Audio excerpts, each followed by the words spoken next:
Welcome to Influential Entrepreneurs, bringing you interviews with elite business leaders and experts, sharing tips and strategies for elevating your business to the next level. Here's your host, Mike Saunders.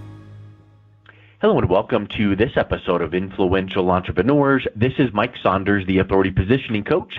Today we have with us Lucas Root, who is a Fortune 500 consultant and coach. Lucas, welcome to the program. Mike, thank you so much for having me. Hey, you're welcome. So I know that you talk about productivity and routines and scheduling and space management. So I want to talk all about that because I am a really big fan of efficiency. But before we get started, give us a little bit of your background and then what led you into that field of focus.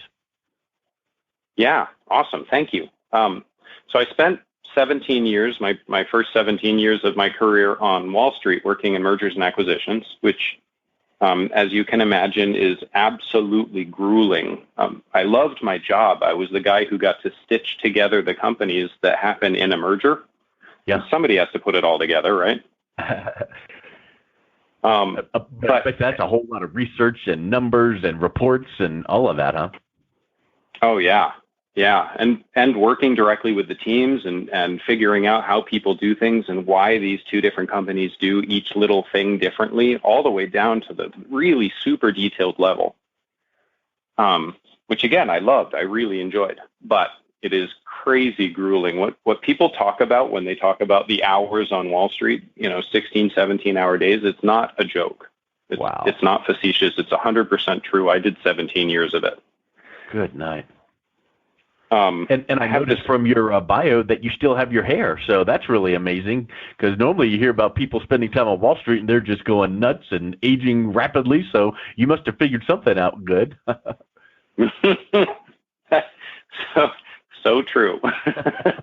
You didn't think that question was coming or that comment was coming. You definitely caught me off guard with that one. So then at what point did you decide enough is enough? I've had enough of Wall Street. I need to get into consulting. And then what led you into this direction? Yeah.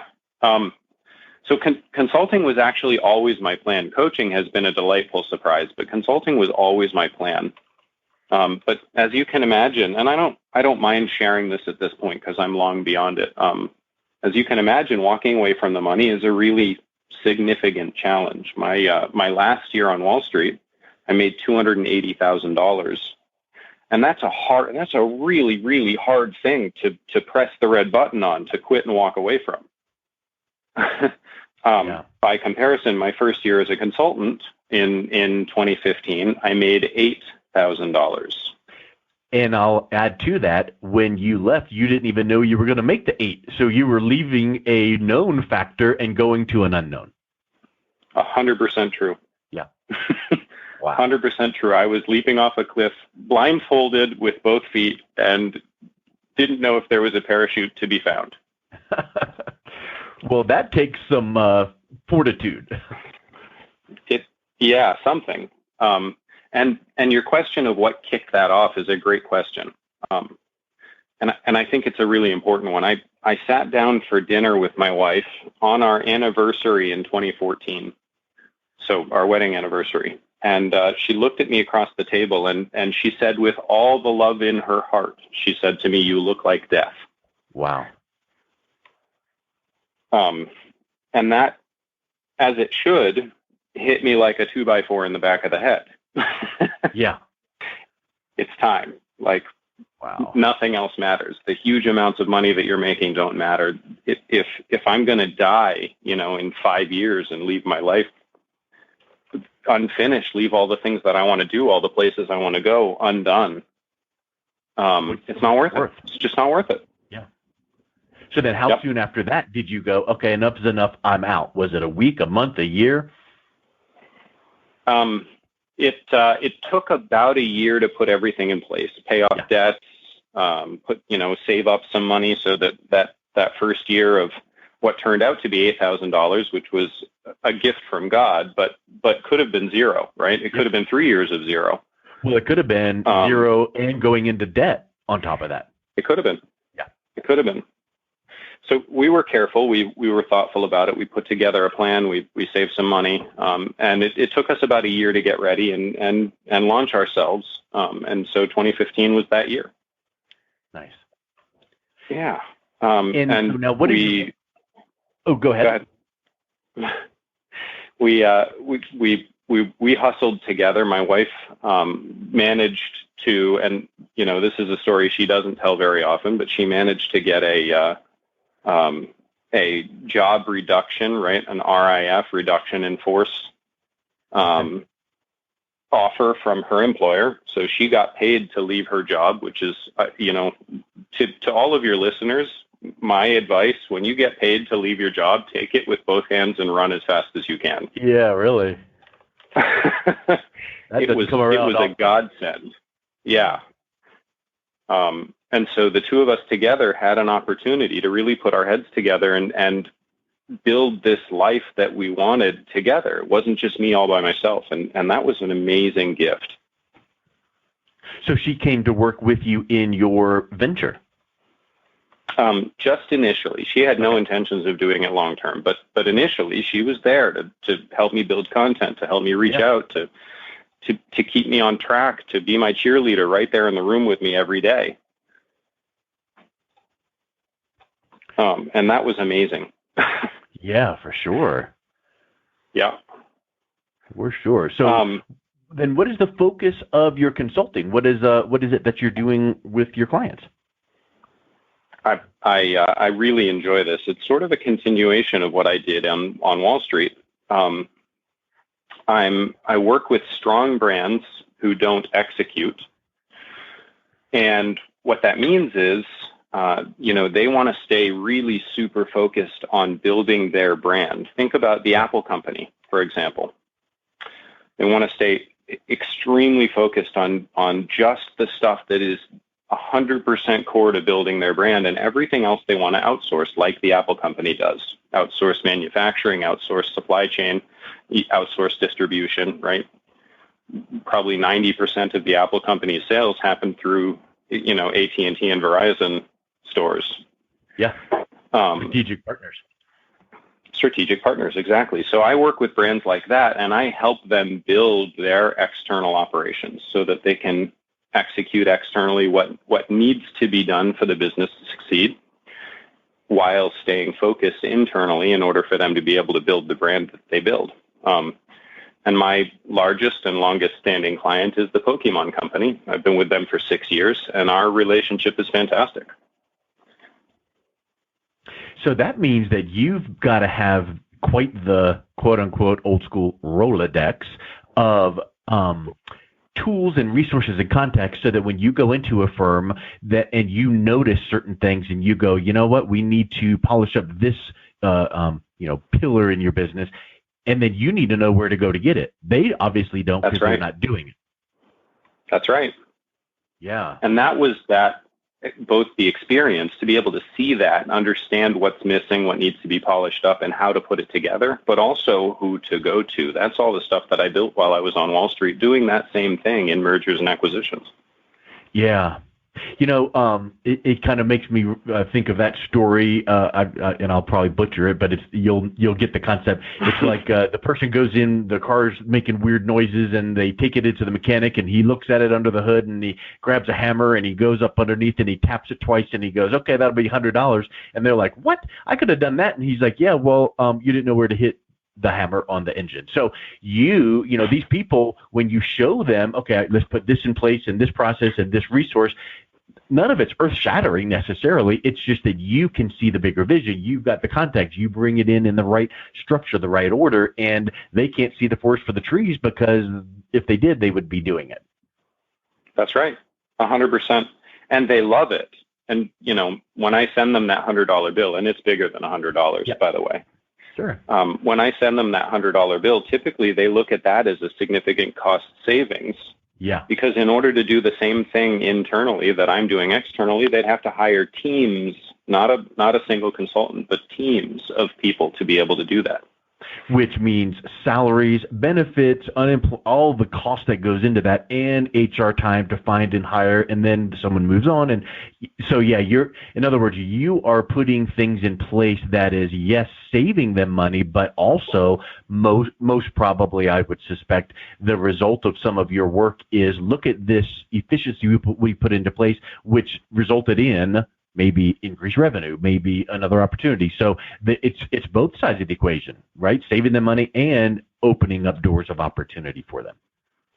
100%. 100%. That's exactly right. And they love it, and I love it, so it's a win-win. Yeah, exactly. A good example of that is when COVID hit 18 months ago. The Pokemon company called me up and they said, we have, and I've been working remote for them for the entire time I've been working for them. So they called me up and they said, COVID, it doesn't matter. Give me an internet connection and a computer and a phone, and it doesn't matter. But now it amplified some of the things they needed, right? Yeah, exactly. So they called me up and they said, we have absolutely no idea how to implement a remote workforce. They'd been 100% in the office the entire time. Like, they'd call me up from time to time and be like, when are you moving to Seattle? We don't like you being remote. I'm like, that's nice, but I'm a contractor. I will live where I want. Yep. Exactly. So I got on the phone with their head of HR and I sat down and I worked out really briefly, like it was an hour-long phone call. We worked out a strategy, and their head of HR went and took that strategy, built their own internal, document that they sent out to their employees saying, here are the things that you need to do in order to continue to be productive from home. And it was a massive hit. They loved it. So they called me up and they said, we love this. This was amazing. Would you do a live webinar and talk through this stuff? Yeah, absolutely. I'm here to serve. I would love to do that. I did it. One of the directors that was on there called up, and this is how things happen. Like, you don't necessarily know this is going to be the next thing you do, right? Yeah. One of the directors called up one of his friends and said, you need to call this guy and have him help you set up working from home in your business. So I got a call from a different business, and then I got another call. And before I know it, 6 weeks had gone by, and I've been doing these webinars and not charging, by the way. I hadn't built any business around it. I was just doing these webinars because people were asking, and I could say yes. Yeah. And I said, there's something here. So what I did was I took those webinars, all of which were recorded. I can't post them. They have people's faces. It's internal to companies. Like, I can't go post those and be like, hey, somebody pay for this. But I have them. I have the recordings, and I went and watched them, and I sat down and I spent hours and hours and hours watching these recordings and starting to learn from when people were impacted by what I said. And so I said, wait, those are the points that are really important. And trust me, like, it is not what I expected when I started. Huh. And so I took note of those and I wrote an article. So in April 2020, I wrote this article, How to Work from Home, 7 Core Tools to Make Working from Home Possible. And I put it up on Medium, and people can still find it. It's out there. And it was a hit. And I said, all right, let's see what else I can do with this. So I started putting working from home stuff up on my, social media, LinkedIn, Instagram. And people were responding. I was getting hundreds of likes and thousands of views. And I was like, this is not what I was expecting, but there's something here and it's really important. Yeah. So I spent the summer 2020, keeping up with my clients, but I stopped taking new clients. And by the way, I continue to not take new clients in my consulting business. I spent the summer in 2020 building a training course for working from home. And I launched it in November, and it's been great. Well, here's a question. As you were going through that, it made me think of something. I have said for 18 months now, ever since the whole COVID thing, and you know what?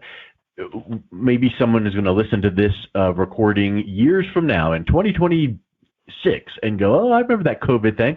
Well, you know what? COVID happened, and something else will happen in the future that will disrupt things, personal, business, professional life. So it doesn't matter whether it's COVID or the economic crisis of 2008, 9, 10, 11, 12, all that. But I said at the beginning and all the way through and even to today that there will be things we were forced to do through COVID that we will maintain and continue to do. And one of the things is the virtual technology remote aspect, because I worked with several attorneys, and they couldn't have their, in-person consultations with their clients, but they could do the Zoom meetings. And I would venture to say that there's going to be many people that go, you know what? I don't want to drive to downtown San Diego and find parking and come to your building and sit in your conference room for that hour meeting when I could pop onto Zoom. How cool is that? So I will ask you this question, which is, do you feel that what you're doing with this initiative of virtual and working from home and being efficient has legs to stand for years and years to come aside from COVID? Oh, 100%. Yeah. 100%. This COVID has changed everything. Now, I'm seeing blog posts and articles out there from people who are saying, we're never going back to the office. Yes. I don't agree. Well, I'm going to be out there and say it. Maybe it needs to be a hybrid. But maybe never. Like, we'll never go virtual, or we'll never go back to the office. Maybe either one is the wrong answer. So maybe it needs to be, like I think I remember hearing, I forget who it was, but Yahoo or some big company like that said, we're never going to go back to in person. We love being virtual, and it's a huge money savings. So I would venture to say as well that you could probably work up financial models and forecasts to go, if you guys would allow you would get more productivity, the employees would appreciate it more, you will save money, maybe even you can sell real estate holdings or lease them out and increase, money. So I think that there's a lot of opportunity that way. 100%. And the hybrid model is definitely yeah. I mean, the Apple company sort of blew up the idea that innovation happens on your way to the water cooler.